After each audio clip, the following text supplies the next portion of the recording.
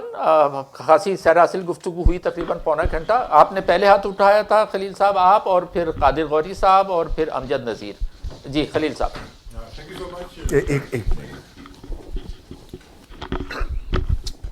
you so much. ذرا نزدیک کریں. Thank you so much. Very enlightening discussion. Couple of points. Number one, please don't tell Allama Iqbal that I live on Ibn Sina Road. Number two, a story. I like walking, and halfway I stopped for a cup of tea. One day I stopped, and next table there were 4 youngsters speaking in Punjabi, and they were talking about Tariq bin Ziyad, how this young lad conquered Spain and burnt his boats and whatnot. And they were speaking in Punjabi. And I couldn't control myself.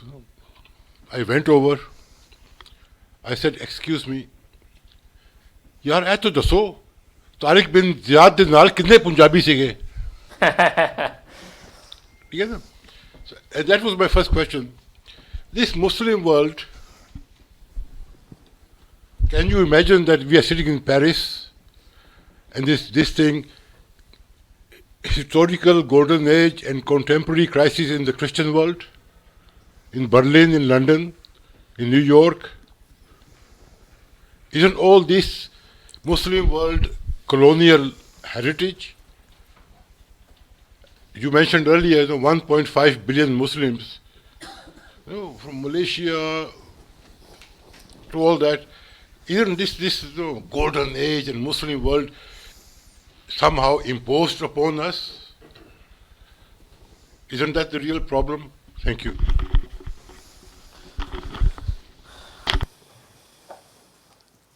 I think that's a comment. یہ سوال سے زیادہ comment ہے آپ کا. ہاں comment. کہ میں جہاں تک یہ سمجھاؤں آپ یہ کہنا چاہ رہے ہیں کہ یہ اتنا ریلیونٹ یورپ میں تو یہ بات نہیں کی جاتی کہ بھئی وہ کرسچن ورلڈ کرائسس میں ہے, یہ ہمارے یہاں ہی یہ باتیں کی جاتی ہیں. اب ہم ہیں کرائسس میں تو اب کیا کریں. وہاں کلائمیٹ چینج آ رہا ہے, اکنامک ایشوز وہاں بھی ہیں. ٹھیک ہے جی, لیکن وہ جیسا کہ کلائمیٹ چینج ہے, that is a crisis of capitalism, اور یہ ایک بڑا سنجیدہ موضوع بنتا ہے کہ از اٹ ٹرو اور ناٹ کہ کیپٹلزم کی وجہ سے یہ تمام ماحول میں خرابیاں پیدا ہوئی ہیں, اس لیے کہ تیل جلانا آئل کمپنیز کے حق میں وغیرہ. وہ بحث اپنی جگہ پر, مگر صدیوں سے یہ بحث چلی آ رہی ہے کہ کیوں ہم اتنے اوپر تھے اور اب کیوں اتنا نیچے گر گئے. اس کا میرا خیال ہے, چلیں میرا خیال ہے آگے بڑھتے ہیں. غوری صاحب آپ کا سوال, پھر امجد نذیر. ہاں بہت معلوماتی گفتگو ہوئی. اس سے ایک چیز تو یہ واضح ہوئی کہ گولڈن پیریڈ آپ نے کہا کہ وہ جاری ہے, اس سے ابھی نکل نہیں پائے, لیکن وہ جام ہو گیا, بالکل رک گیا ہے. کوئی نئے فلسفی پیدا نہیں ہوئے اس کے بعد, اگر ہوئے بھی ہیں تو ان کو اتنی پذیرائی نہیں ملی. اچھا, میرا جو سوال تھا اس کا علامہ اقبال کے حوالے سے آپ نے جواب تو دے دیا وہ تو, لیکن یہ غزالی کو بھی بہت زیادہ پسند کرتے تھے, اور جواب شکوہ جتنا بھی ہے وہ تمام فلسفے کے خلاف ہی تقریباً نظر آتا ہے, جس میں ایک مصرع کہ فلسفہ رہ گیا تلقین غزالی نہ رہی. تو یہ تو مسلسل, تو وہ جو اثرات ہیں علامہ اقبال کے وہ تو مسلسل پاکستان پہ چھا گئے نا, وہ کوبی شاعر بھی ہوئے, انہی کے مذہب کو لے کے پھر آگے بڑھتے گئے. اور آخری ایک لائن ہے کہ پرانے سوالات کے نئے جوابات کیوں نہیں ہو سکتے, حالانکہ سائنس تو روز نئے سوال کے پرانے سوال کے جواب تلاش کرتی ہے. ہاں, سائنس نئے جوابات, نئے سوالات پیدا کرتی ہے, اس لیے کہ سائنس کوئی ساکت و جامد چیز تو ہے نہیں نا. اس کو سمجھ لیجئے کہ ایک عمارت کی طرح ہے, وہ عمارت ہمیشہ نامکمل رہے گی, اس میں منزلیں بتدریج ڈالی جا رہی ہیں.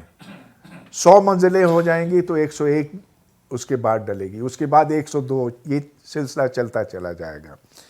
اس کے برعکس مذہب مکمل ہوتا ہے, فائنل ہوتا ہے, اس میں پھر آپ کوئی کمی بیشی نہیں کر سکتے.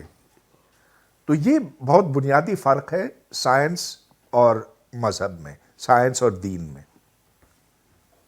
مجھے ایک شعر یاد آ رہا ہے کسی کا, کیونکہ یہ سائنس سے بھی عشق ہوتا ہے نا, جو اس طرح کی جو دانشورانہ یا فکری کام ہوتے ہیں تو یہ بھی ایک طرح کی عاشقی ہے. تو شاعر نے کہا ہے کہ چلتا رہنے دو میاں سلسلہ دلداری کا, عاشقی دین نہیں ہے جو مکمل ہو جائے.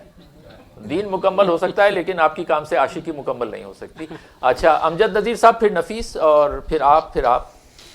جی بہت شکریہ. میرا خیال ہے بہت متعلقہ اور بہت ضروری بحث ہے. میرے 2 سوالات ہیں اور ایک مختصر سی رائے بھی ہے.